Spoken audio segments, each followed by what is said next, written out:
हो? भाई देखा तारा अपने घर के हालतिया का हो का भाई?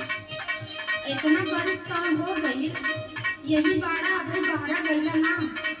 अरे अब का करी, तो समझे ना हो तो काम धाम कहीं मिलते ना हो। हमारी बात सुना। सुनावा। पूर्व से आनी आवे तो